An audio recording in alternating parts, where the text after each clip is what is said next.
to talk about genocide, I also wanted to put it side by side with the Holocaust, which we call Shoah, to kind of put it into perspective. So what we're going to be doing in this time that we have together is to first look at the definition of what it means to have genocide and look a little bit about the history that brought about the convention that was established to define genocide, compare it a little bit to Shoah, and look at 3 different stages which we can identify, which are similar to all of the different genocides that have happened. So what is genocide? We want to start, first of all, with a literal meaning, which is killing of the people or nation. And to do this, we essentially take these 2 parts, the genos and the sidel, nation to kill. And so that's kind of the more literal meaning. But of course, when we talk about genocide today, the political circle has defined it a little bit differently. And that's what I want to get into now. How did we come about with the idea of genocide?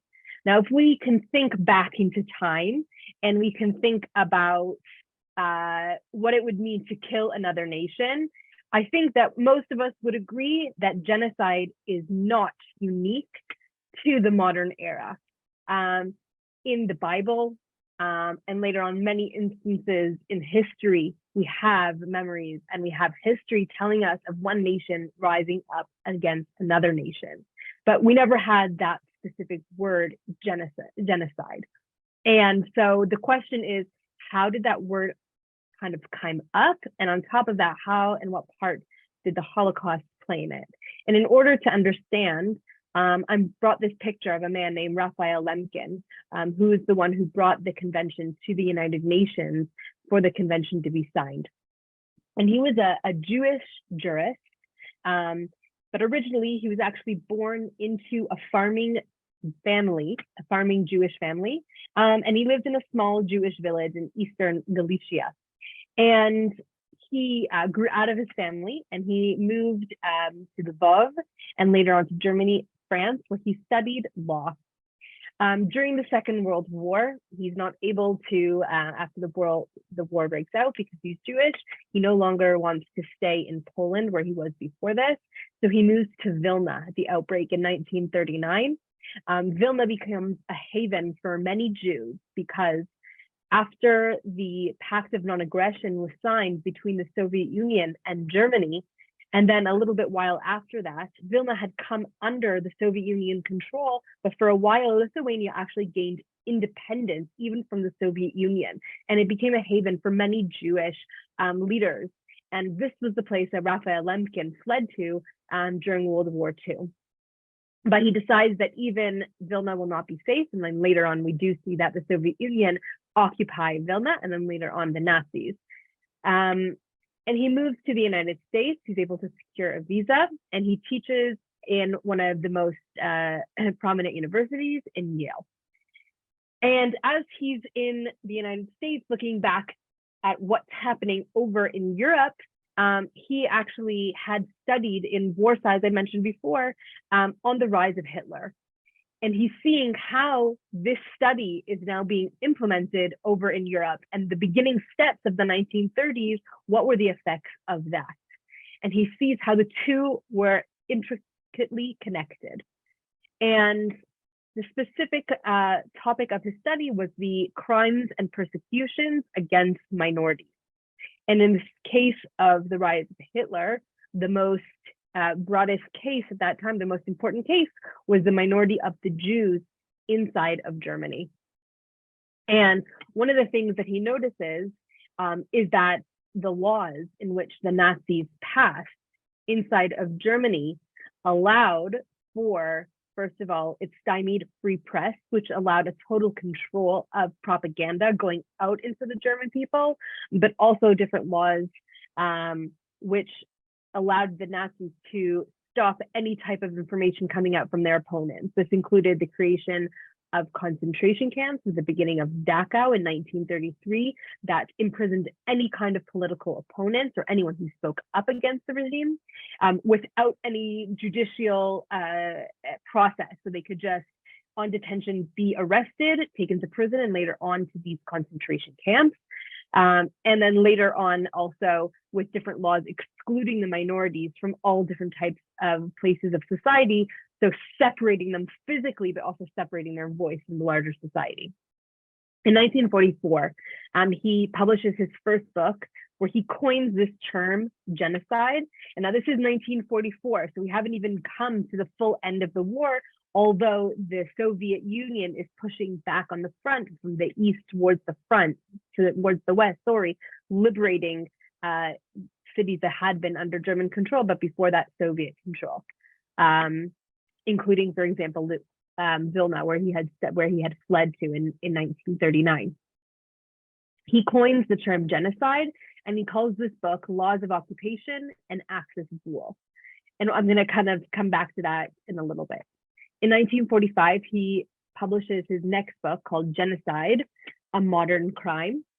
And it's important that I underline this idea of modern crime, because it will come back to us in a minute. And in 1947, he publishes a book, Genocide is a Crime Under International Law. So I wanted to just say that in addition, when he was publishing and researching for his books, in addition to looking at the Nazis and looking at how their laws had influenced and affected their society, which then led to genocide, he was also influenced by the Holocaust, which was what people see as the genocide against the Ukrainian people by the Soviet Union, the famine, and the Armenian genocide, which had happened in 1915, kind of in the context of the First World War. And Lemkin writes all these academic books on genocide on one hand, but on the other hand, he also approaches the League of Nations. This is before the UN was actually established, that they created an international agreement to condemn vandalism and barbaric crimes which were happening over in Europe. And then later on, when he defines and analyzes the crimes of genocide more closely in his different books, he's able to bring this specific language, culture, national identity, economy, these ideas to the UN. And so it happens that on December 9th, 1948, the United States Nations approved the Genocide Convention, which is essentially an agreement to prevent genocide and punish those who design and carry it out. And Lemkin himself played an important part in drafting this convention and ensuring that those definitions that he had made in his books were able to come forward. So this is some of the most important parts of the convention that define how we can understand genocide. So I just want to go over it because I need to just remind you that this was a convention that was signed and ratified through the United Nations, which means that it's being agreed upon by different countries, each one which is coming in under the pretext of their own political interests. And I think that and also, whatever assumptions they have. And I think it's important to underline this before I go over the convention, because we might hope that when we define genocide, that we have this kind of huge definition that allows us to have this idea of human rights, this ideal of human rights, which would be able to stop genocide. But it's far more complicated when we look specifically at the language of the convention itself. So this is the convention that's called the Convention of the Prevention and Punishment of the Crime of Genocide. So notice, first of all, that it's not only a prevention, but also a punishment. And these two parts are critical into understanding how different countries are going to say there's a genocide. And it was adopted by the General Assembly of the United States on the 9th of December, 1948. So the first article, the contracting parties confirm that genocide, whether committed in time of peace or in time of war, is a crime under international law, which they undertake to prevent and to punish. So just to kind of reiterate what I had mentioned before, that if the parties confirm that a genocide is happening, while it is happening, they are committed to prevent that genocide. And so I guess the question that we can kind of save for later, I have some kind of questions, some thought questions. are how does a country prevent a genocide, and how does another country punish people who have committed genocide? Article number 2, in the present convention, genocide means any of the following acts committed with intent to destroy, in whole or in part, a national, ethnical, racial, or religious group as such. A, killing members of the group. B, causing serious bodily or mental harm to members of the group.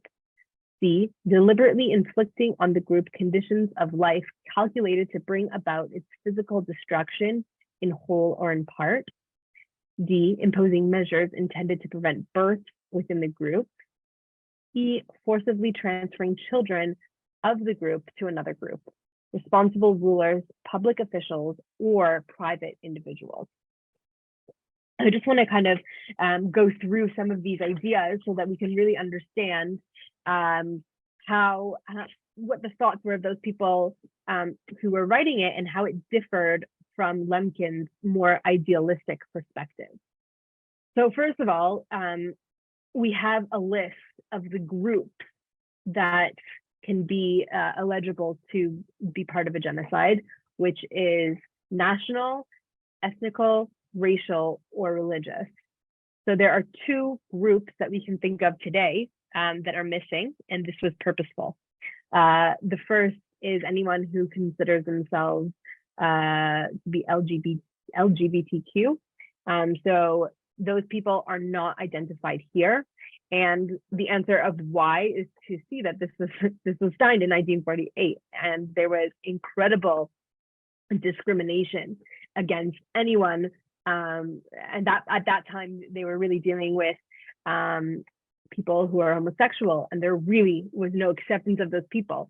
For example, if we look at Nazi Germany, before Nazi Germany in the Weimar Republic, homosexuality was illegal. During the time of Nazi Germany, it continued to be illegal, and homosexuals were arrested and sent to concentration camps because they were gay. But even after the Holocaust, homosexuality was still was still illegal in Germany. And we're talking about post-Nazi Germany. So for this convention to extend its hand would mean to get over its own discrimination, which is to say that this ideal of stopping genocide here, once again, you can see the flaws that are kind of inherent in this convention. I can also add here sex, right, between women and men. If we have people who attack women in any kind of way, that's also not defined within the convention. And the last group is a political group, which I think for today is incredibly critical, but it's not included there. And this was actually included in one of the first drafts of the convention. But at this time, the Soviet Union was one of the parties that was adopting this definition in this convention. And because they felt that they might be able to be punished for past mass killings, as I mentioned, what happened against the Ukrainians before in the 1930s, Stalin, who was in charge at the time, that was excluded. He said he would not sign it unless it was excluded. And this idea of a political group, I think if we look at certain modern events today, if we say that one political group is being targeted, but that would not come under genocide. People might define that as a civil war or as an internal problem, but it's not going to be defined as a genocide. And I think it's a huge question of, what is this convention trying to protect, and in which ways is it protecting people in these countries? So that's the first thing I wanted to just point out. The second very difficult wording here is the part, and I've underlined it, which is in whole or in part.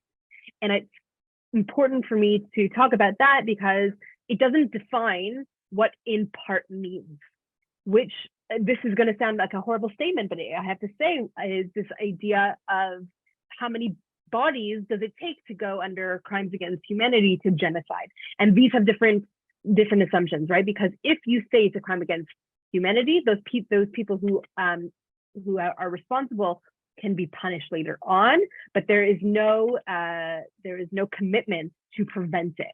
Whereas there is a commitment to prevent under the idea of genocide. So it's very, very important to see that it's not defined in any way here. And this is one of the difficulties with the Rwandan genocide, which we're going to talk about a little bit more later on, where the idea of, well, how many people are actually being murdered was questioned, and therefore nobody intervened until it was actually too late. And then I just one more time, just want to point out this idea of to prevent and to punish. What does that exactly mean? How do we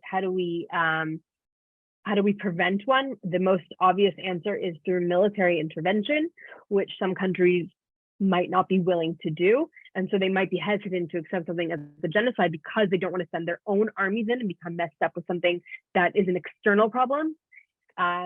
And also this idea of UN member states might be hesitant to single out other members, which they might see as either allied with a country that is committing genocide, or that country itself might be committing genocide.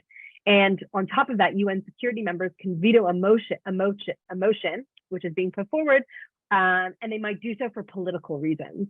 And so these kind of ideas altogether show us how complicated it is. And one of the last things I want to, two last things I want to just point out is that it can be incredibly difficult to prove intent, because you can see that the words say the acts committed with intent to destroy. So looking at intent, we're going to see how specifically this was relevant in both the Holocaust as well as Rwanda, but it can be very difficult to prove intent.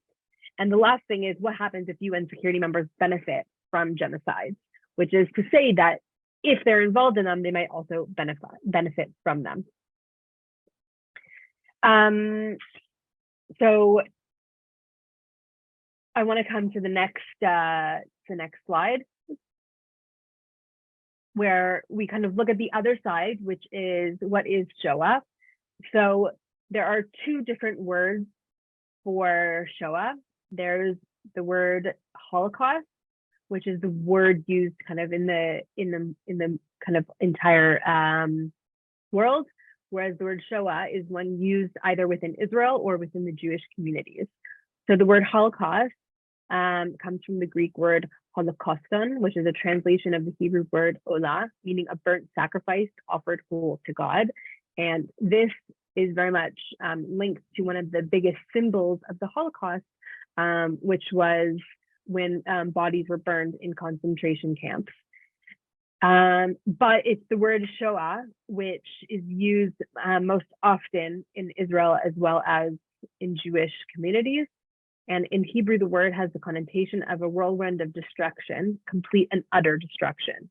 And I think that this is more acute to how we can understand what happened in the Holocaust. Just a side note, the word was actually first used in 1940. And it was used specifically in Palestine in the Jewish, what was called the Jewish Yishuv in the land of Israel. And this term emphasized the annihilation of Jews rather than the totality of the Nazis' victims. So just so that we're able to kind of understand both of them. And this is coming specifically from Yad Vashem's definition from our website.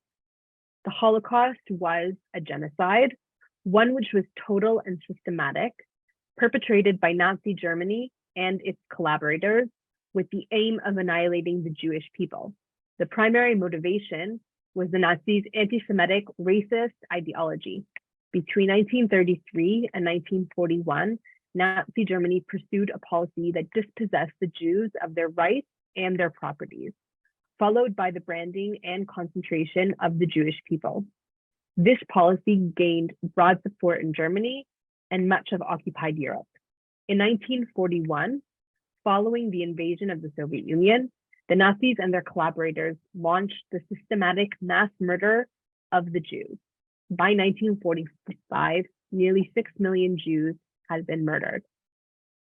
Now, if you'll notice, the first line of Yad Vashem's specific definition states that the Holocaust was a genocide.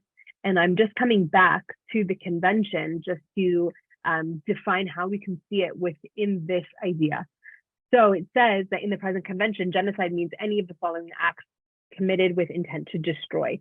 So we will look specifically at the intent in a minute, but the Nazis intended to destroy in whole the Jewish people, which were, I would say, both in some ways, a national, ethnic, and religious group.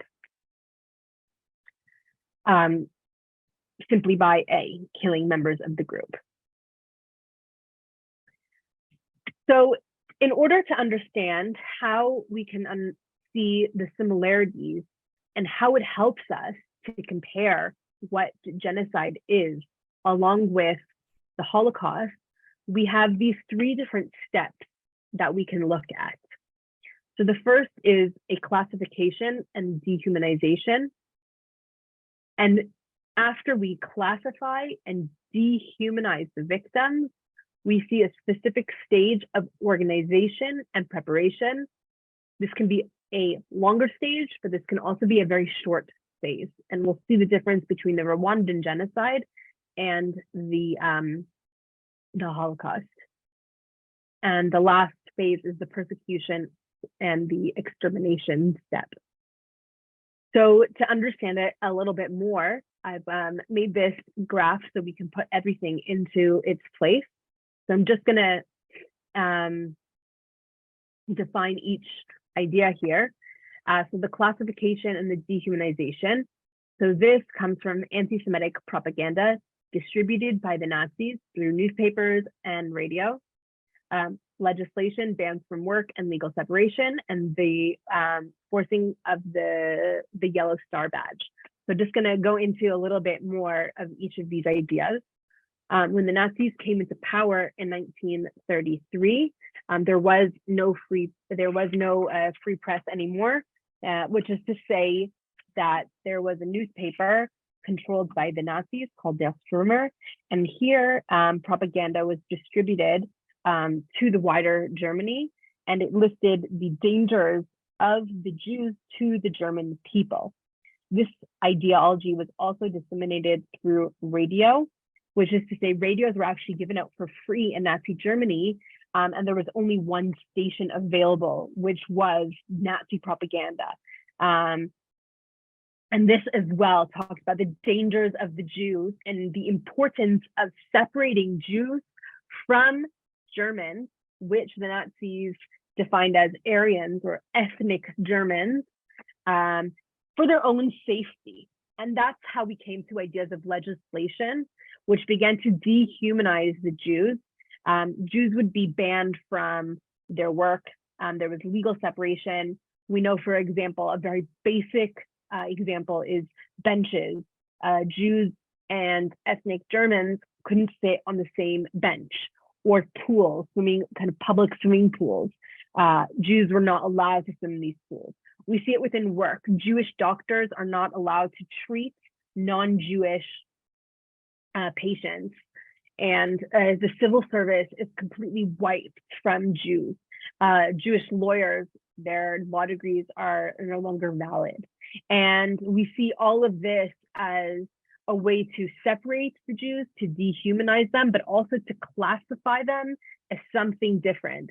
And all of this, I have to just point out, was legal, so that the Nazis were able to change the laws of the Weimar Republic because they had total control of the government. There was no opposition. And if there was opposition, they had already been jailed. And so all of this was legal. So when a Jewish doctor wasn't allowed to work in their former place, it was legal. And I think we're going to talk a little bit later about the ethics initiative, about this idea of rule of law, of comply with the spirit and intent of laws and regulations, that when you have that, the importance of a democratic state is essentially that laws that are these kind of anti-democratic, anti-minority laws cannot be passed. And so, Nazis who complied with these laws were following the spirit of the laws, of course, to the detriment of the minorities inside the country. And the last thing that I want to talk about in this kind of classification is the forcing of the yellow star. So this is incredibly important because Jews, especially in Germany, but everywhere in Europe, had assimilated or acculturated to the surroundings around them, which essentially means that you wouldn't know who was Jewish. And a Jew could define themselves in any way they wanted to. They could dress in a more religious clothing and be seen as Jewish, but on the other hand, they could just dress like everybody else. And the moment that you put the yellow badge on them, you take away the human action of being able to define who I am and how I look to other people. And it's incredibly dehumanizing. Many Jews defined this step, which we see as just kind of this classification dehumanization step kind of on the way to genocide, but they saw it as a feature of dehumanization, that they were branded like cattle.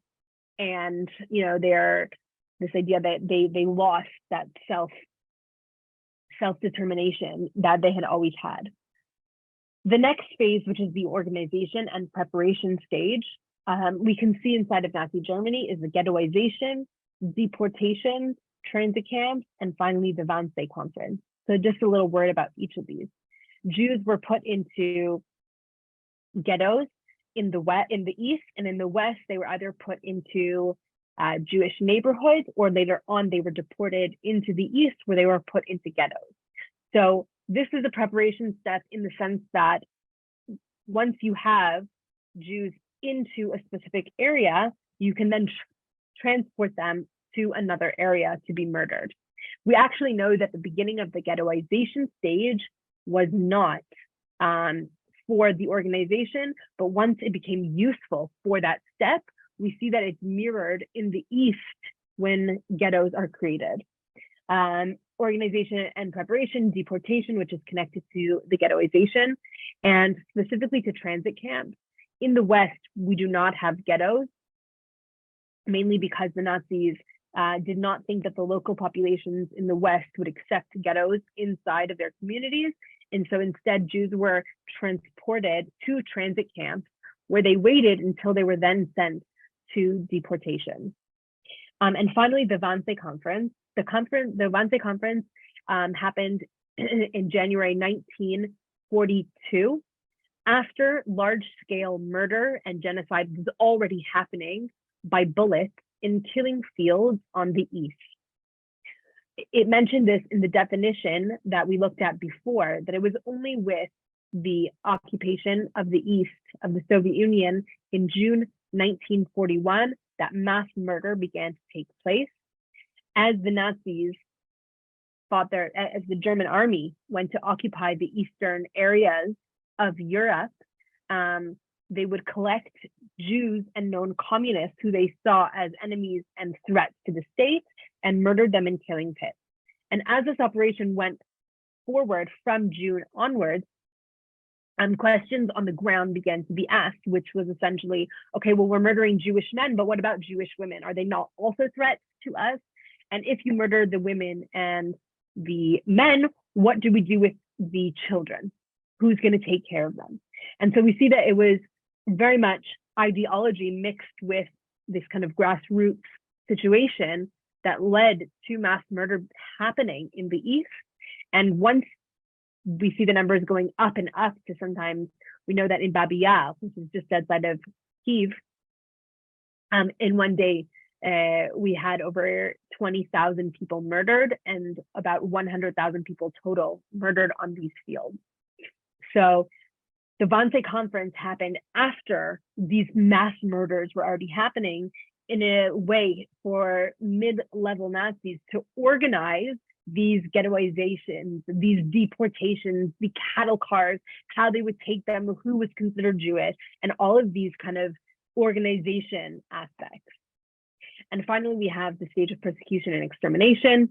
So mass murder begins with the beginning of the war on the Eastern Front, as I mentioned, in June 1941. We have murder fields, which eventually lead to the modernization of the murder through death camps, and also death through labor.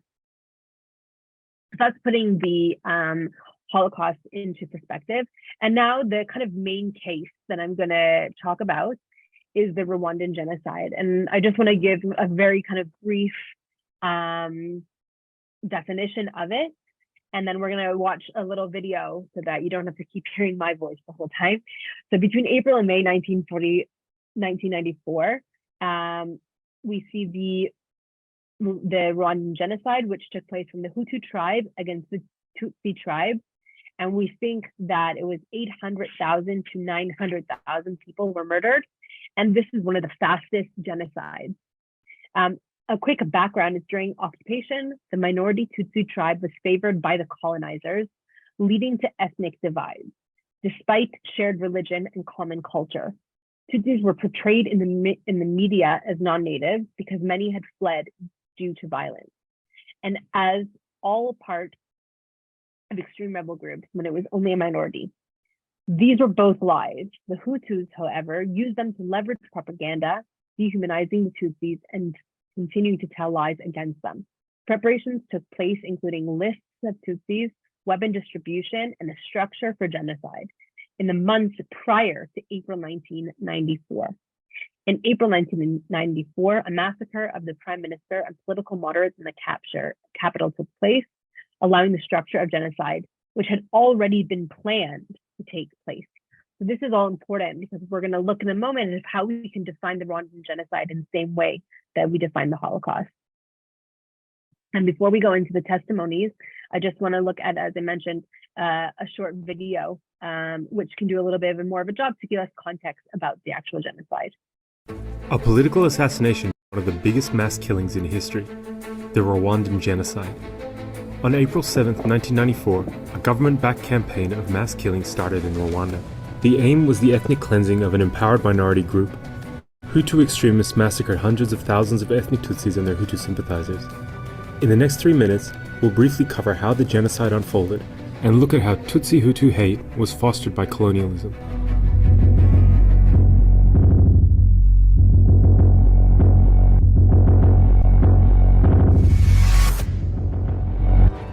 Within a span of 100 days, at least 800,000 people were killed in the most rapid genocide ever recorded.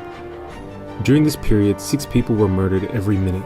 Dead bodies were piled up on roadsides as people were encouraged to kill their neighbors, women were raped, and even the lives of children were not spared. The killing spread to all corners of the country and the violence unfolded before the eyes of the international media.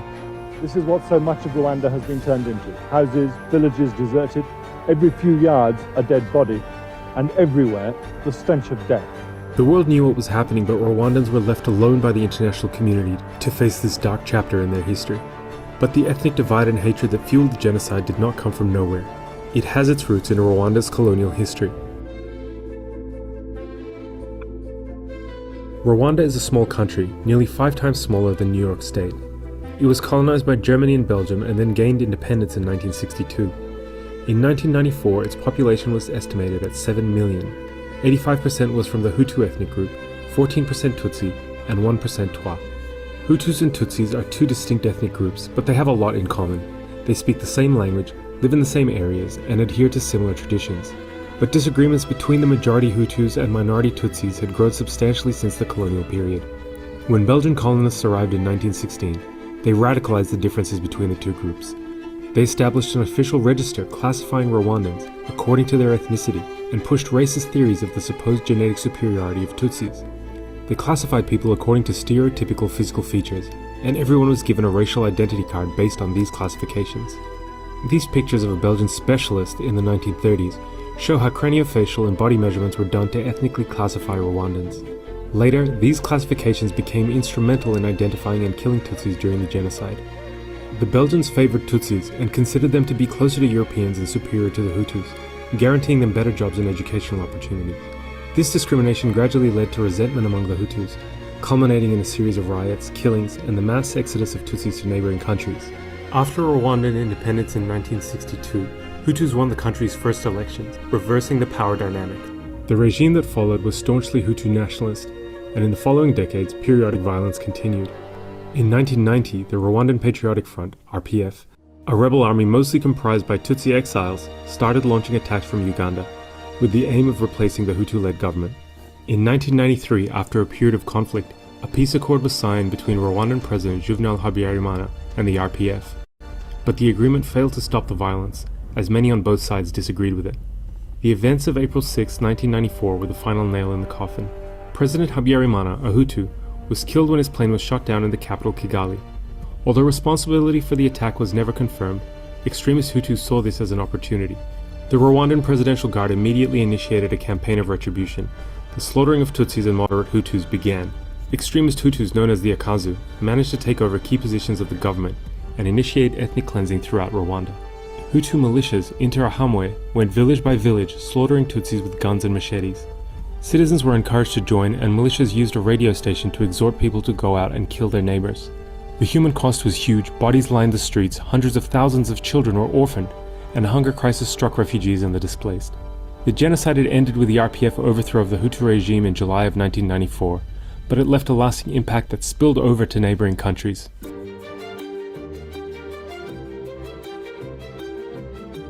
The United States actively discouraged the UN Security Council from authorizing a more robust deployment. In April 1994, UN peacekeepers on the ground were reduced to a mere 260 after peacekeepers were killed. And even when the violence escalated, the deployment of further forces was delayed due to US Army resistance over matters of cost. Years after the Rwandan genocide, former US President Bill Clinton admitted that his failure to act in Rwanda was the biggest regret of his presidency, and that if troops were sent to Rwanda sooner, 300,000 lives may have been saved.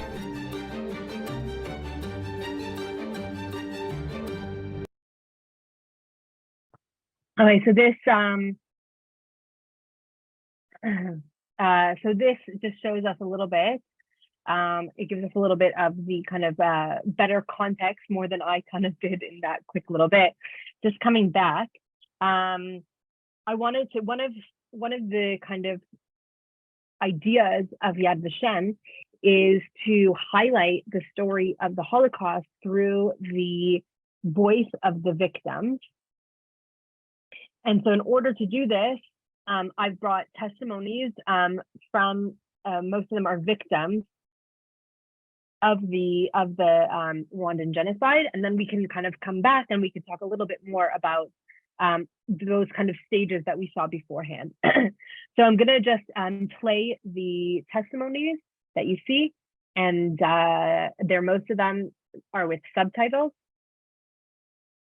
And then I'm gonna talk about each one and try to fit it into this kind of this three ideas that we put forward to.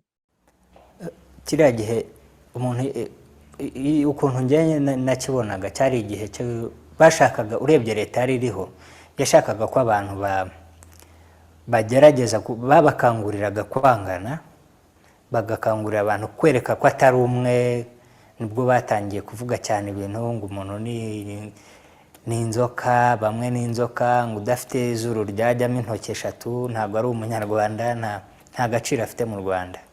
Mbese icyo gihe cyari igihe navuga ngo cy'umwijima, cy'ubugome bwinshi cyane.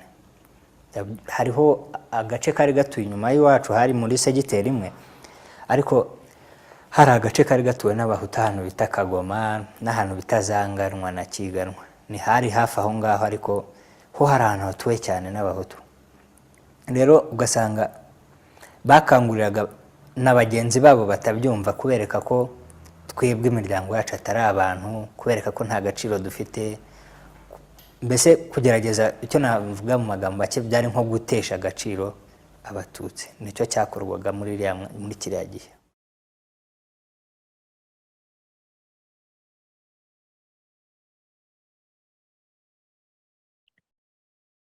So we can see within that that testimony, one of the first, I'm going to come to that kind of board that we have over here, this kind of classification and dehumanization, exactly as he's speaking about it, that the government was talking about the fact that if your nose isn't so-and-so centimeters, then you're not Rwandan.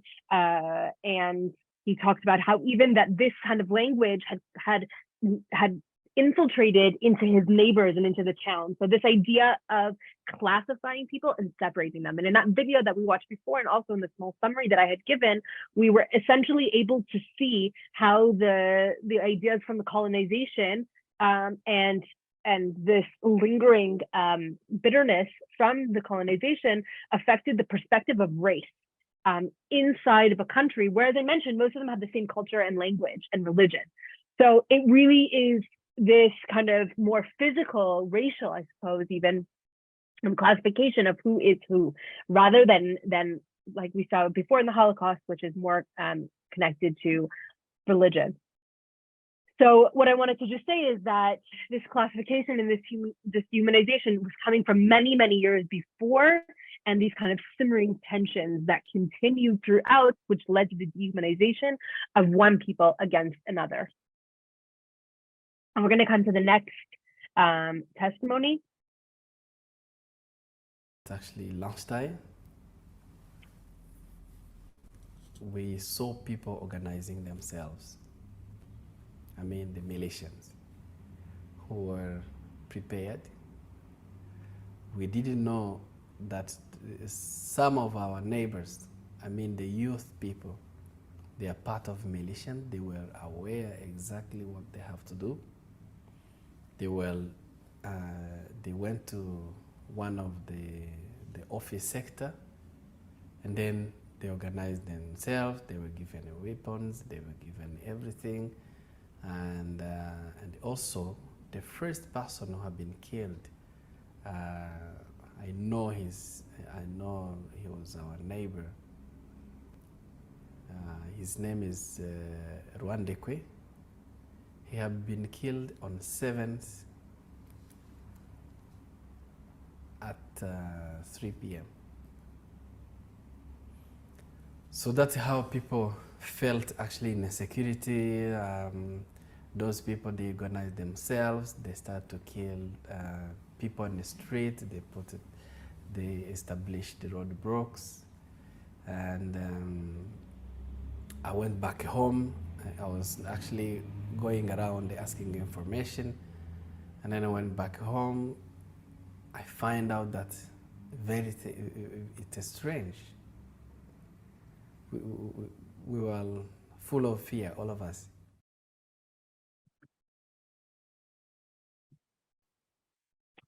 So Freddie tells us in that specific testimony, coming back to the idea of organization and preparation, he specifically tells us two things: that they were organized. He said that he didn't realize how organized they were in these militias, which tells us that it wasn't this one event that kicked off a spontaneous genocide, but rather there was organization. But in the side of preparation, he specifically mentions the roadblocks. And this is one of the critical ways that the Hutus were able to stop people fleeing the country. Because by putting up these roadblocks, you had to stop on the road. You couldn't go forward, and then your ID was checked. And so both of these show us how the organization and the preparation were incredibly critical to the last stage, which was the persecution and the extermination. So we're going to come to the next one. Bigeze nka saa 9 numva papa ari hanze arimo arinanura. Baba wenga kacu kageze pengo karageze pe. Ndasohoka musanga hanze ndamusuhuza. Naramutse bite sha ntago wamenye ko umubyeyi yapfuye. Baturashize ariko tu. Ubwo twaragomeje turaganira tubaho buracya. Ariko uko wageragaho ukumva eriteremu niyo yashyushyaga cyane. Ko yari maze kugera mu gihugu cyose none hisigaye ishyushya inyenzi zisha abantu, inyenzi ziduhanuriye umubyeyi ku buryo icyo gihe babonaga noneho bukeye bwaho. Ikintu bahise bakora nuko batanze itangazo ngo ntihagire umuntu n'umwe uva mu rugo. Rero kubera ko nari mpamenyereye mfata akagare nkagenda ndenga amabariyeri ngira uruhande mageze batubuza gutaha. Numva hari baseti batubuza gutaha. Batubujije gutaha batangira gufata abantu neza, ni mwe muri aha ngaha. Ndabireba ndaharara nkuko nari nsanzwe mparara. Ndangize ariko ndareba ndavuga nti oya. Nkabona utugurupe tw'abantu, abasirikare binjiyemo cyane. Hari n'aho nageze muri shambure yabagamo umuhungu twiganaga witwaga Pierre, nsanga harimo lisite. Ndibuka icyo gihe nasanze nanditse, yari handitse lisite de tutsi INR Butare. Ndareba nsanga akaba ari mfunzi ndi uw'127. Naho mpita menya uko bimeze. Icyo gihe hari mu masaa 10, saa 11. Mpita mfata inzira ndagenda, ariko ubwo urumva nubwo kuva kuri universite kugera iwacu ari ibirometero 8, ariko nahagendaga amasaha 2 kubera ko bariyeri zari nyinshi. Icyo gihe nta muntu wajyaga guhaha, batangaga akanya gato, ari iminsi 2, 3. Nibagiye uko babigenzaga, bakavuga ngo ku cyumweru abantu ntibajye guhaha, bakarekura. Noneho batangira no kujya barekura isoko, noneho rigakora, ariko noneho hakagiye abantu bamwe bagenda bagera kuri bariyeri, abacuruzagayo bakabagarura, abatarabagayo, abatari abahutu nyine. Bamwe hariho n'abagiye bagenda icyo gihe barahera.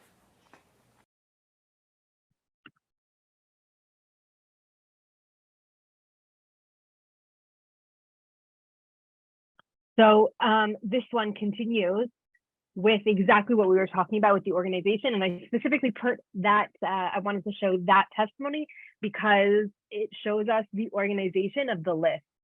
And at least for me, it reminds me, if we're trying to understand the similarities between how these genocides function and how they're able to succeed, it's the stage of preparation and organization. Because if we look at the Holocaust, we know that the Nazis specifically prepared lists every time of Jews to be deported and where Jews were and how many Jews were in these places. And this was critical for this organization and preparational stage. And I just will look at one more testimony.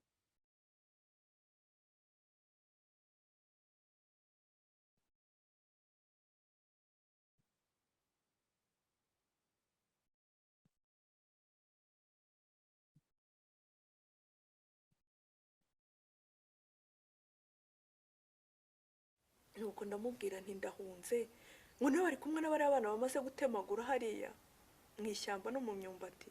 Ndamubwira nti ngo yewe ngo ubwo n'Imana ikuzanya aho ngo guma aho ngaho ngo ndamenye ibyawe.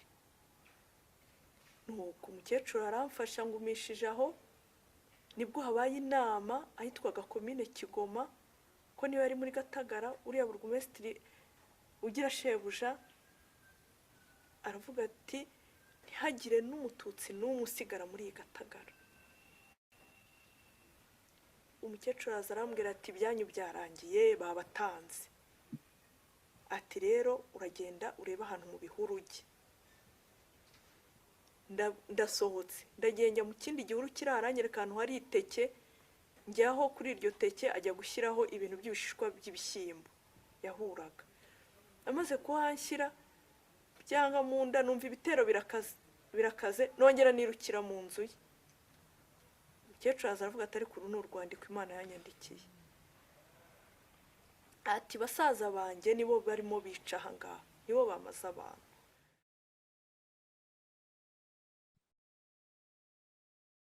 So that specific testimony tells us a little bit more about the actual murder itself and how it was done, which is very different from what we saw in the Holocaust, which was these death camps and death by labor. It mirrors more the kind of killing in the field, but she specifically mentioned being in this field. So just to kind of put that, all of that into context and put that all into perspective. Hold on one second. Let me get back to my, sorry, hold on everybody.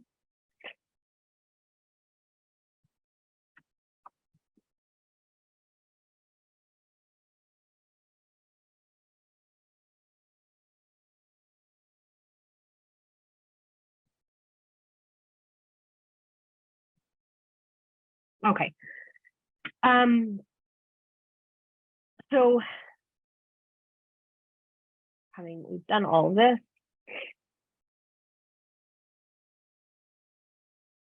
So while we're here, I'll just remind everybody of this idea of this classification, dehumanization, which moves into the organization, the preparation, the persecution, and the extermination.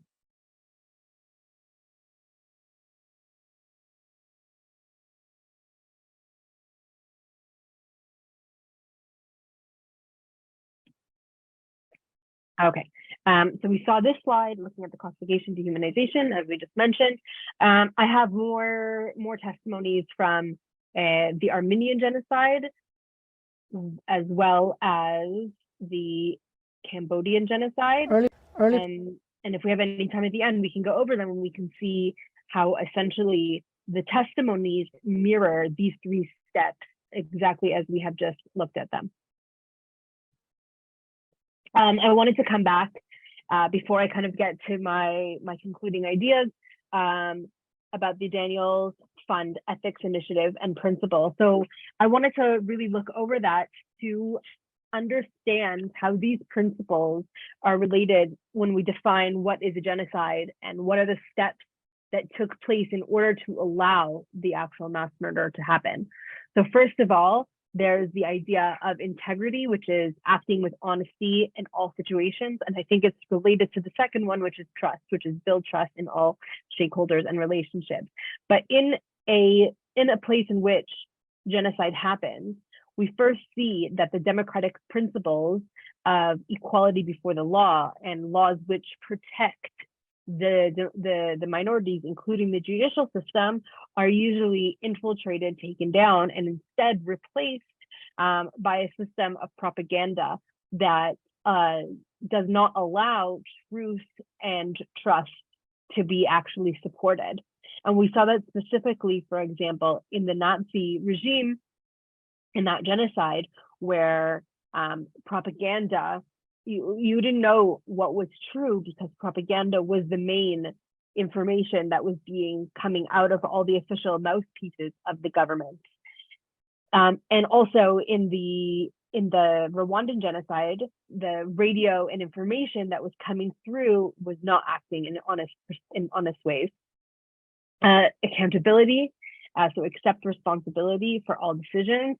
So we see that in most genocides, it's actually the opposite, which is true. Accountability, to accept responsibility, is actually twisted to blame another group in order to build another group's legitimacy.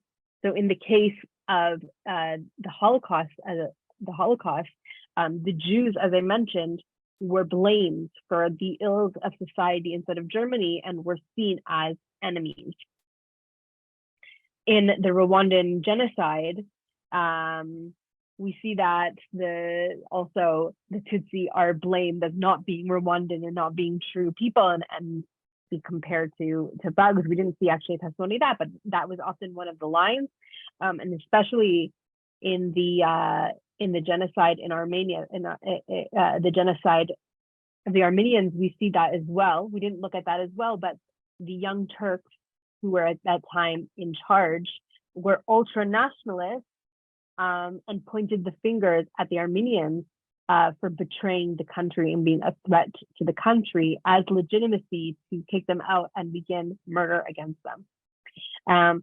On that exact idea, we can't say that there was any fairness or any respect. And for rule of law, I think that this one is specifically interesting because the definition is comply with the spirit and intent of laws and regulations.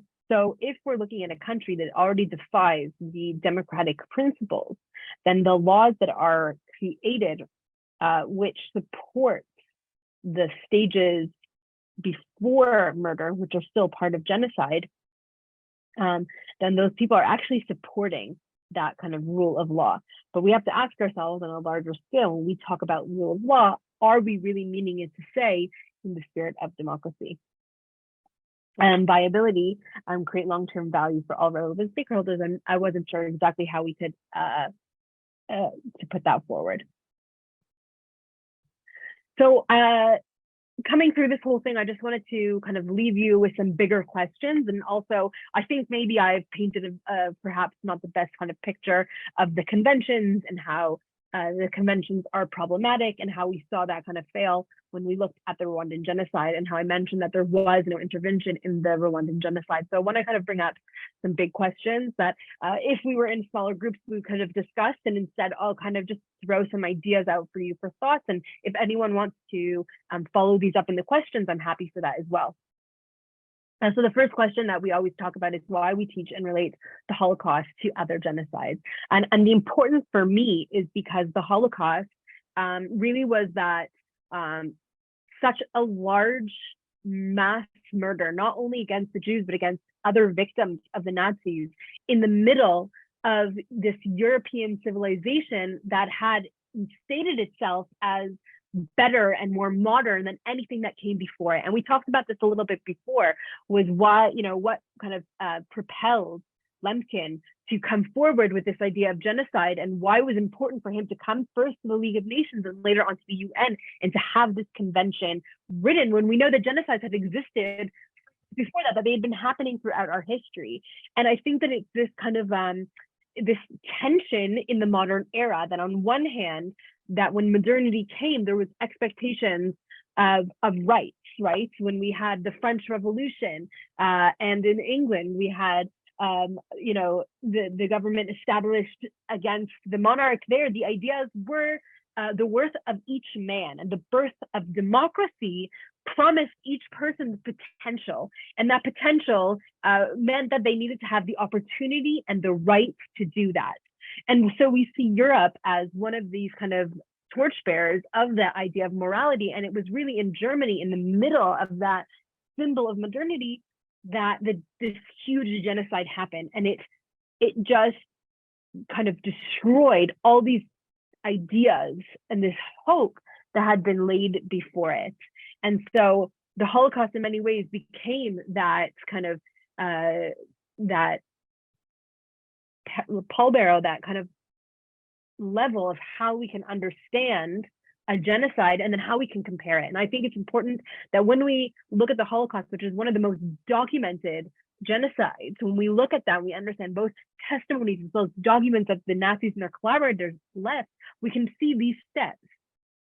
Because we cannot look at a genocide as only that third step, which is the murder, because it's impossible for that third step to happen without this dehumanization stage and without the organization stage. Those two are critical for the third one to happen. And so if we can understand the Holocaust, perhaps we can begin to point things out before they occur.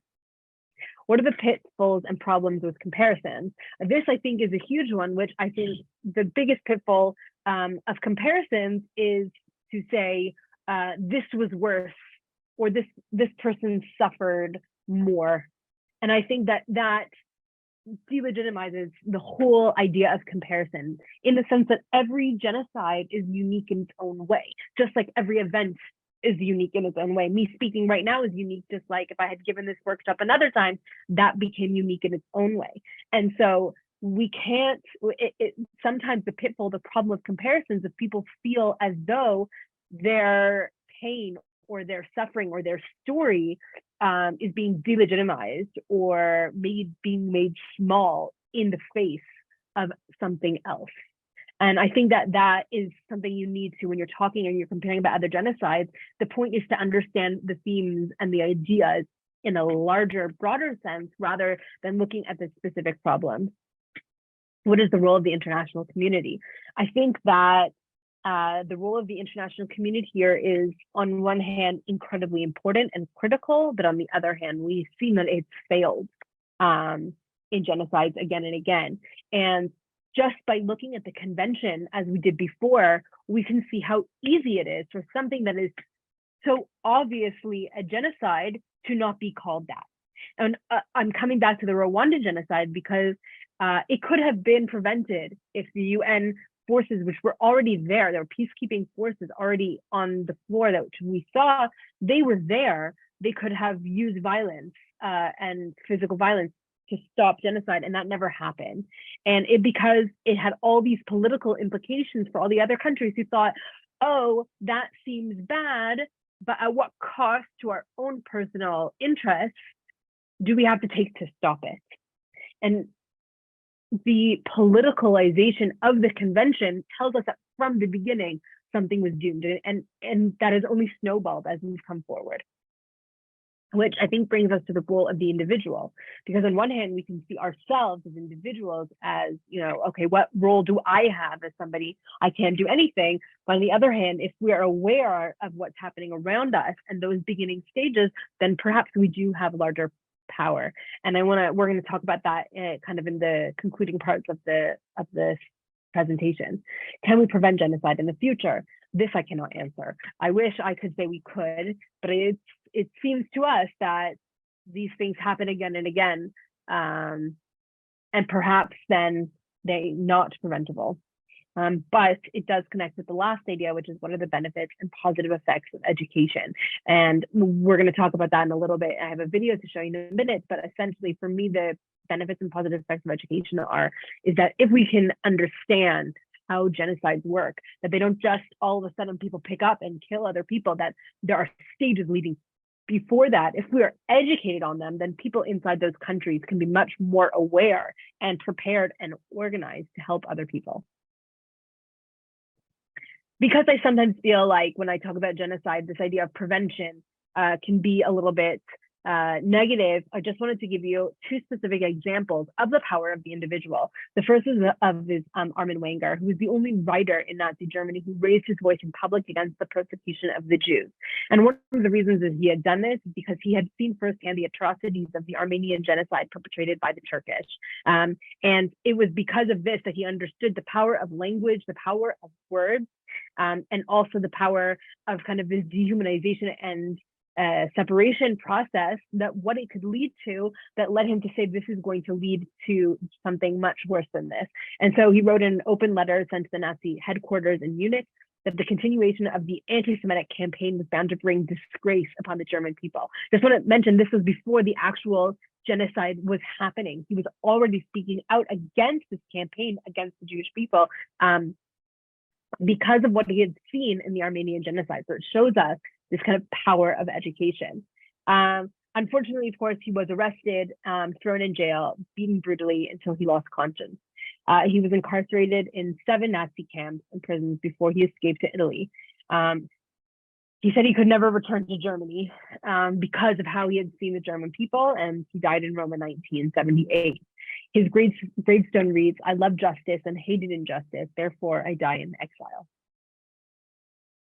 The next example is of the Tashrihan family, and you can see a picture of them here, Grigori, Pran, and their children, Asmik and Tigran.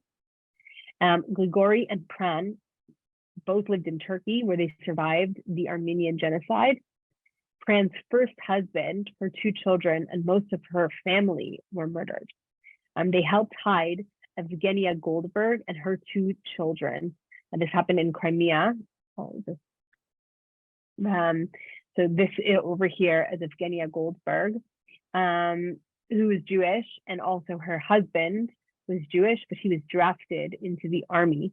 So she was alone with her 2 children who were Jewish, and she didn't know where to go and where to turn to. And when her neighbors, Grigori and Pran, who were both survivors of the Armenian genocide, understood what was happening around them, they felt as if they had no choice but to act in order to save them. And they hid them in their house, to great danger to themselves, because if they had been caught by the authorities, they also could have been arrested and persecuted as well. But they understood the value of life, but they also understood the danger of what was happening around them because of their own experience. So I just mentioned, just on the kind of idea of education, I just wanted to play part of this video, which is through the Shoah Foundation.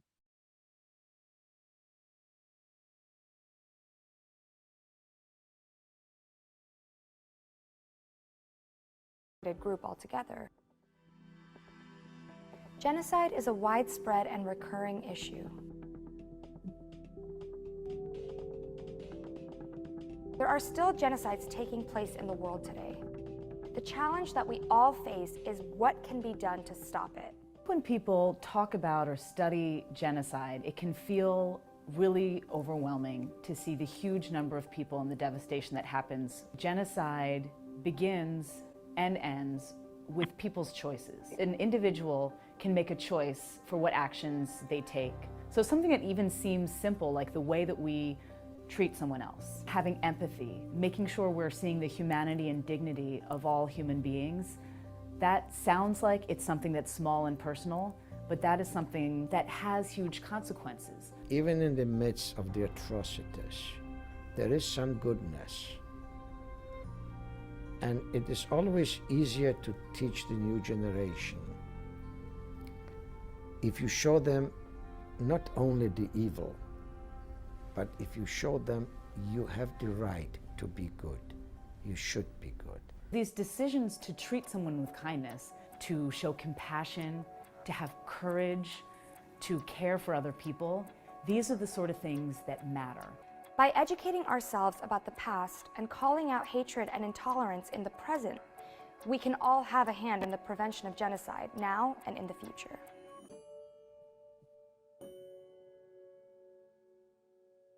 I just want to end with this poem by Bertolt Brecht, who is a Polish poet. When evildoing comes like falling rain, like one who brings an important letter to the counter after office hours, the counter is already closed. Like one who seeks to warn the city of an impeding flood but speaks another language, they do not understand him. Like a beggar who knocks for the 5th time at a door where he has 4 times been given something, the 5th time he is hungry. Like one whose blood flows from a wound and who awaits the doctor, his blood goes on flowing. So do we come forward and report that evil has been done to us? The first time it was reported that our friends were butchered, there was a cry of horror. Then 100 were butchered. But when 1,000 were butchered and there was no end to the butchery, a blanket of silence spread. When evildoing comes like falling rain, nobody calls out stop. When crimes begin to pile up, they become invisible. When sufferings become endurable, the cries are no longer heard. The cries too fall like rain in summer. So perhaps that is another kind of, drop of hope, which is the idea that if we're able to identify things before, then perhaps we can stop them from falling so badly. So I would love to kind of move on to the question part and take your questions. And if anyone has any comments, thoughts about, I kind of put those questions up and answer them myself. So if anyone has any thing they want to add, I'd be very happy to get into that discussion.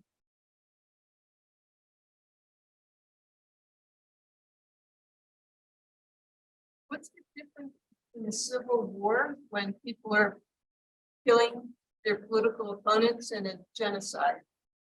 Yeah, that's a great question. And I think that one of the things that I tried to talk about when the convention was laid forward was that the idea of a political group was excluded, and that meant that civil wars would never have to be kind of addressed because they're not included in the idea of a genocide, in the official definition of a genocide, right? And I think that this question became very important during what we call the Syrian civil war, especially when the leader Assad was using chemical weapons against his own people.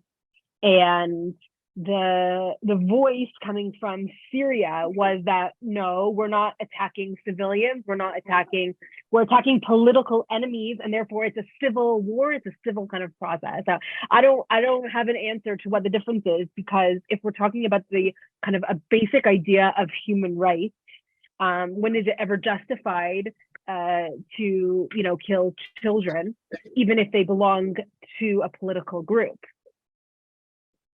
So it's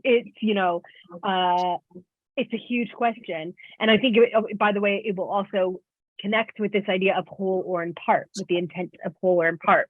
Because okay, if it's a civil war, well, how many people are being murdered? So I don't have a specific answer. I can tell you that 100% that the convention excludes political groups, which means that there will be no instance where a civil war is going to be considered part of a genocide, even if it does cross lines. So the UN has a convention about genocides. When does the UN actually act? At what moments? For the prevention For piece. the prevention part. Yeah, so the prevention, so they never have, right? That's the kind of, that's the kick, right? Is that they have this convention in place to prevent genocide, but they've never actually used it because it's far too political. Because who are the ones who have to prevent it is the armies of other people, right? So we know that there have been UN resolutions. For example, when we look at what happened under the Obama regime, with what happened in Libya, when Gaddafi began to turn against his own people and the forces killed it, there was a UN resolution that was passed, which allowed countries to come together to attack, have an air force only in order to stop Gaddafi's forces, because it was based on human rights, not genocide, by the way. It wasn't genocide, but the UN resolution was able to be passed, which allowed for the United States, along with other countries, to act. Now, this was what you would call kind of a safe way to act. Why? Because you're not sending soldiers in. You're not in the question that a government wants to act for on behalf of someone else is always, how do I explain this to my people, right? So if I want to stop, for example, the genocide in Rwanda, how do I do it? Do I have to send my own soldiers in? And if I have to send my own soldiers in and my soldiers are being killed, how do I justify to my people that I've sent money, resources, but more than that, lives of soldiers to protect someone else? And governments feel like they can't always justify that. And so what we saw against Gaddafi, the price was lower because there was lots of different armies coming together only by air force to protect what they saw was a potential genocide. Now, if we compare that to, for example, what happened in Syria, we know that that under the Obama administration, even after there were attacks of chemical weapons against civilians, there was no UN resolution which was ever passed, and there was no military action, effective military action against it. And the question is, if for the American government, if you do this, then what will happen afterwards, and what will be the repercussions, and how do we defend that back at home? So coming back to the convention and to genocide, we understand that this idea of prevention sounds on one hand simple, but it's never simple, because what does it mean to be able to send in armies? When will all of the countries of the UN be able to agree that there's a genocide? Because it's so easy to strike it down and to veto the motion because of the political vagueness of the speech. So it's never been enacted, even though we can say now, we can look back at, the Sudan genocide, which was one of the more kind of modern big genocides that we see, was never enacted. If you're talking about the punishment, there's the international court. And this was established with the goal of putting people up for genocide, and we have seen more success on that front for the punishment. And I think that the answer of why is easy, because punishing somebody after the fact is a lot simpler than getting involved and preventing genocide, even if we have all these great ideals in our head of how we should prevent it. So I got a question on the chat. It says, was there anyone within the German government that resisted the genocide?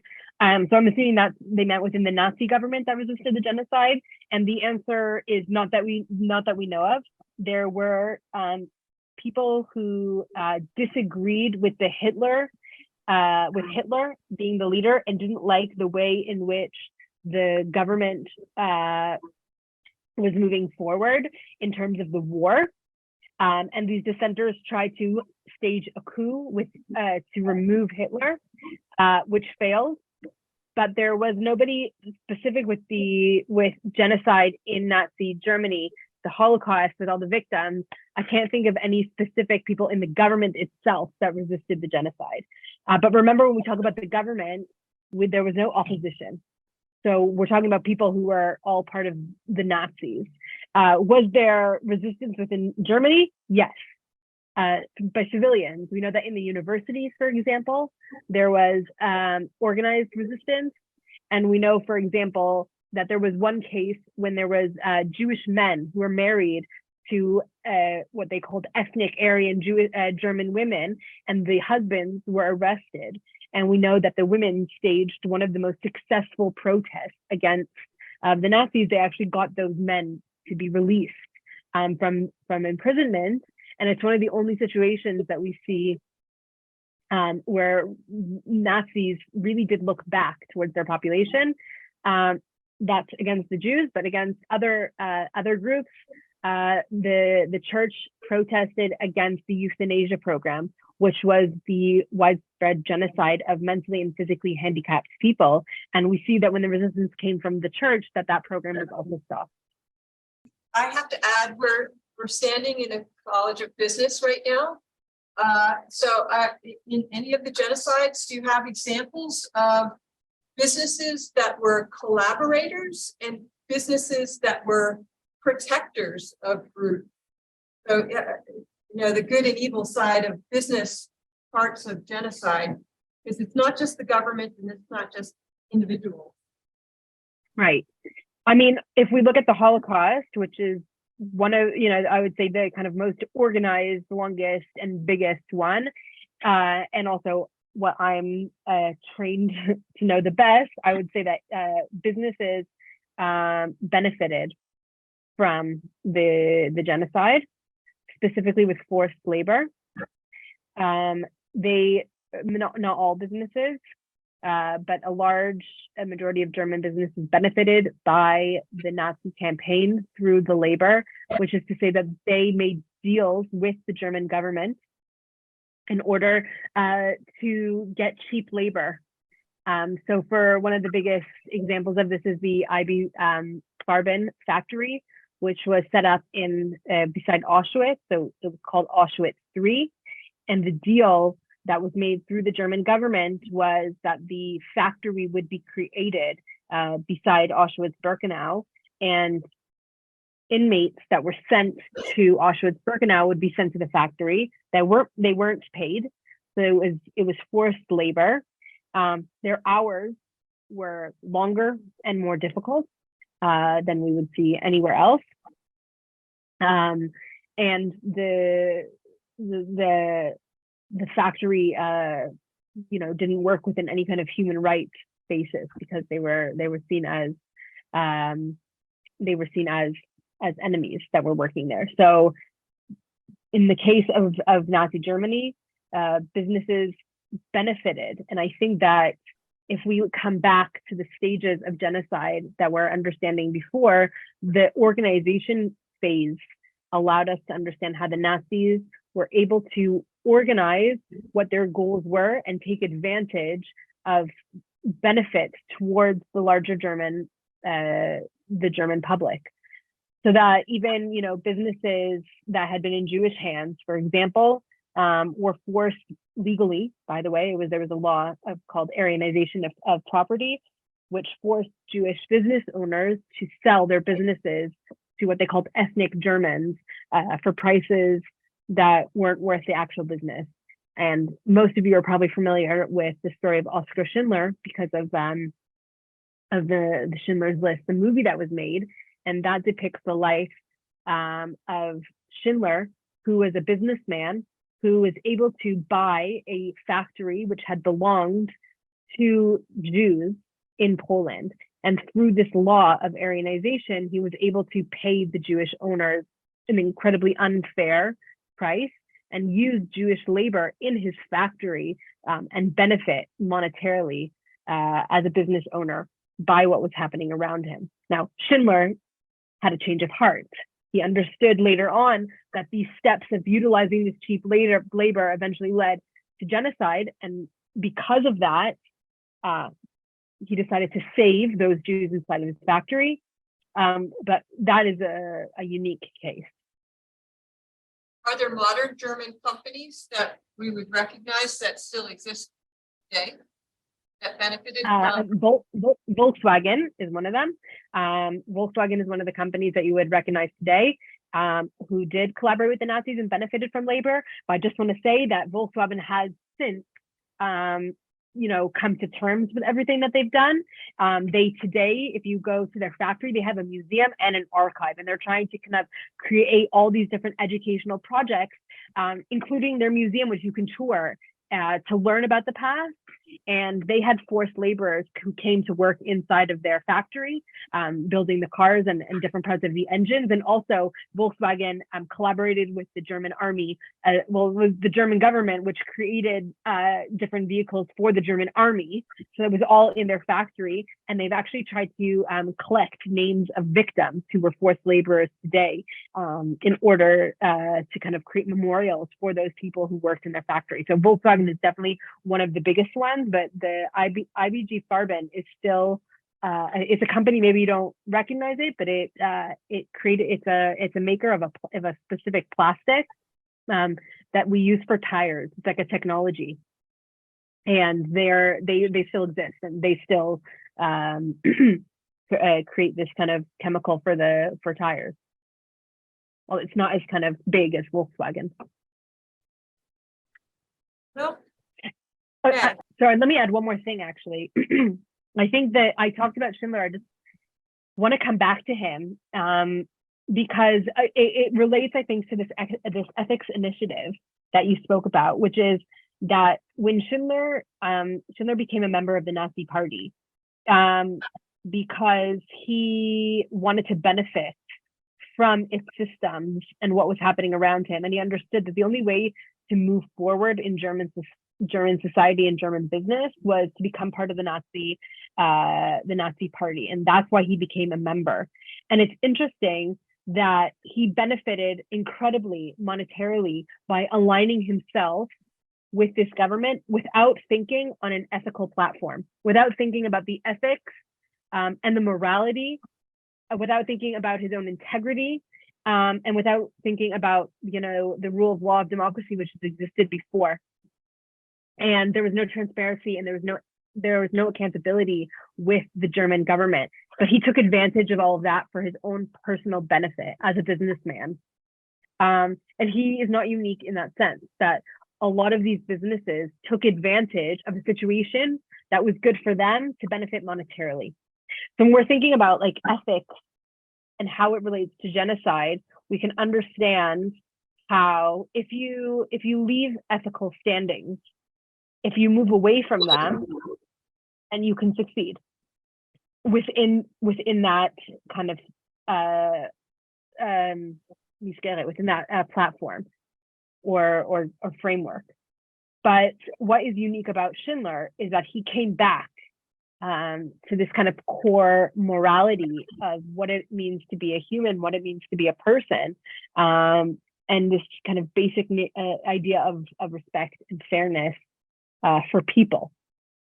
And based on that, he saved those people in his factory. So I think it's an amazing story, coming, as you said, about Carol, about businesses and the potential of good, but also the potential of bad. So I have a question that's sort of triggered a little bit by some of the conversation of business, but also it relates back to the United Nations Convention and what can and cannot be done. So one of the genocides that you have not mentioned, I don't know if it's technically classed as a genocide yet, but the treatment of the Uyghurs in China is certainly a huge issue. And one thing to look at, IG Farben and Volkswagen and criticize them from several decades ago, but Hollywood acquiesces to China right now. We have a lot of manufacture that comes, American companies have been manufactured in China right now. The National Basketball Association makes a lot of money from China right now. So those are certainly factors. And China's a great power with nuclear weapons, massive population, very powerful military. What possibly under the auspices of the UN could be done? And then on the individual level, what can we do? That's a genocide that is taking place that we are not really seeing, that we might be complicit in depending on the products that we consume. So and we are not going to invade China. So what possible things can we do? Okay, so that's a great question, and we didn't speak about it. It hasn't. So the UN just put forward. You can go onto their website, a very long, a long document about the crimes against humanity that is happening in China, and it comes exactly as you're saying. It comes back to the political, the politicalness of the convention, of the ideal versus the practicality and the pragmatic situation. We're not going to invite, the United States is not going to invade China, right? On the other hand, would there be steps that would stop their, whatever they're doing there? Would there be steps that the United States could do to stop that? And some, for example, sanctions, right? Economic sanctions. And if the government of the United States issued sanctions against companies in America from business in China, would the economic factor affect the way that they move forward? So we know that sanctions can be, on one hand, they can be effective, but they can also be non-effective. We see this in, for example, Iran, where there are sanctions against the Iranian government because of the human rights issues that are happening there as well. So is there ways, I guess the ways is there ways to prevent things or to stop things that don't necessarily include, we didn't talk about this, but that don't necessarily include, boots on the ground, an invasion, as you said. So sanctions is one tool that the UN has to use against it. And so I guess, what is the role of the individual in the United States, the way that you vote, right? You vote and you have a representative in your area. And that representative is supposed to be your connection to the greater government. So whether it's creating campaigns, whether it's pointing out company, and that's on a governmental level, but coming on to a different level, which is the business level, which is what you're saying, which is essentially maybe seeing what businesses are doing business with China and showing them that it can hurt them economically to continue that relationship. We just saw, for example, this is not genocide, but we just saw an example in Qatar, the World Soccer Championship, and that there was initially, people who were nervous about the human rights issues, especially using foreign workers to build some of the stadiums, but there wasn't enough of a backlash to stop that from happening in Qatar. So the question is, can there be more initiatives created against China to show that the world cares about these issues more than they care about money? So that's another kind of issue that you can think about on both a governmental level, but also on business levels, or sports cooperations that happen in China, like the Olympics. Things like this, that people's voices can be heard either through governmental representatives or through businesses.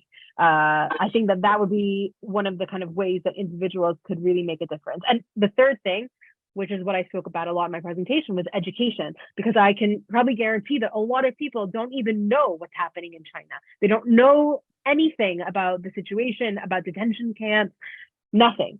And so if more people know, would that affect them? So creating educational campaigns, if you're in university, to, maybe to invite a lecturer who knows what's happening, or to be able to speak to people who are in China, who are able to give more information, whatever these kind of ways of educating more people, maybe not just in the university, but more on a local community level, in churches or in community centers, places where people might not know, that education will be able to allow them to understand the situation much better, to gain more allies in whatever campaigns you go forward with. These are things that are, once again, an ideal world. And will it stop what's happening? No, but is there a way maybe that you can reduce it, you can and give incentives for the Chinese government to stop that?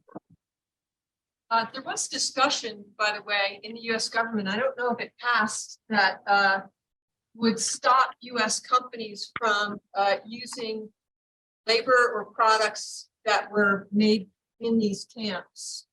But right. I don't know if it passed, but there's been discussion for years. That's the problem. Discussion, yes. Action. So yeah, I think I think also the UK, I remember the UK and through the European Union, there was also discussion about that as well. But just like if you put that into context, so one importation is not being permitted, but then how does it affect the large, so, but yeah, there are small things exactly like what you're saying. Okay, well, if there are no other questions, one question in the back.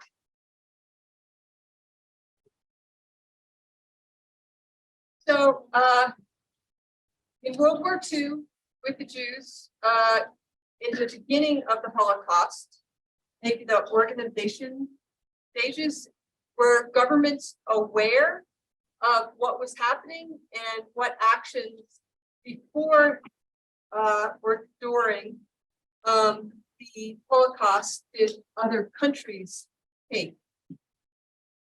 Which countries specifically? Countries within Europe or countries outside of Europe? All right, let's just start with the neighbors too. Okay, so right. So if you're talking about before 1939, before war broke out, the anti-Semitic campaigns and also the campaigns against mentally and disabled inside of Germany were well known outside of Germany. And in fact, there were many different conferences that took place talking about the question of refugees, because beginning in if we're talking about Jews who were able to kind of look towards the future, which nobody was able to do, but to see the danger of Nazi Germany, the only Jews who would have been really the ones who would be able to feel that would be the Jews inside of Germany, because no one would have known about the war. So if we're talking about the Jews inside of Germany, they were looking for places to go and they were trying to apply for visas. And it was incredibly difficult for Jews to find visas outside of Germany. It was almost impossible inside the United States, where there were high quotas against Jews coming into the country. There was a conference put forward where the refugee Jewish, it was called the Evian Conference in 1938, where the discussion of Jewish refugees was spoken about.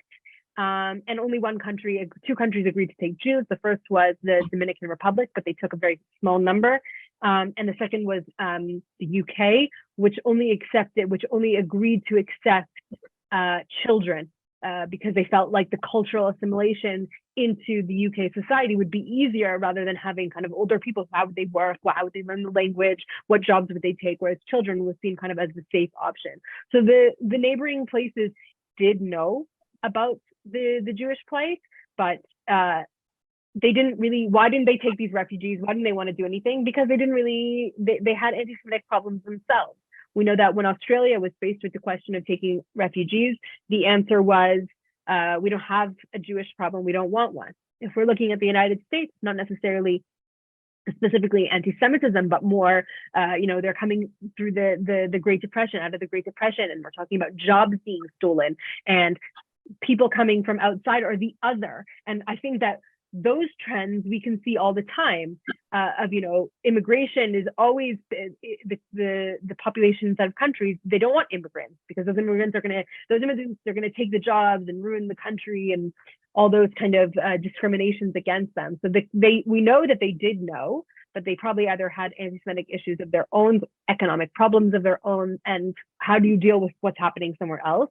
But when we're talking about later on when genocide was actually happening, obviously all those neighbors were under occupation or fighting the Nazis. So just keep that in mind.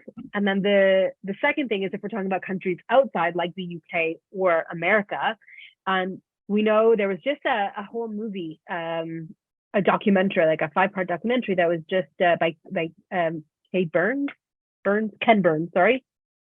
about the United States and the Holocaust. And it was documented. We know that in the New York Times, you can see headlines stating that Jews were being murdered, but the philosophy of the Allies was to win the war. And therefore, genocide wasn't discussed because the initiatives were war. So when people ask that kind of famous question of why wasn't the train to Auschwitz-Birkenau bombed, right? It was bombed. The IGB Farben factory was bombed because the work being made there was used by the German army. So it was able to be defined as a war target. So only that which was connected to the war became a target. And the Allied kind of idea was win the war, and those who have committed these atrocities will be punished afterwards, which is a very different philosophy of what we talked about today, with this kind of acknowledgement of genocide and the idea of prevention. The prevention didn't exist there. The prevention was deeply connected with the war. The faster we win the war and we keep war spirits up, the faster we can stop it or prevent it. And I think it was probably in some ways mixed in with ideas of anti-Semitism, in the sense that the goals of the war shouldn't make it a Jewish war. The goals of the war should be to defend the freedom against the totalitarianism of Hitler. Hailey, I want to thank you so much for your time. I want to remind everyone, tomorrow is International Holocaust Remembrance Day. It's a UN holiday, and hence the timing of this event. But we've been lucky enough to have Hailey talk about it in a little bit deeper of a context and educate us so that we can help educate our family and friends. So thank you so much for coming, Hailey. Thank you very much. And no problem. Hope you have a wonderful day.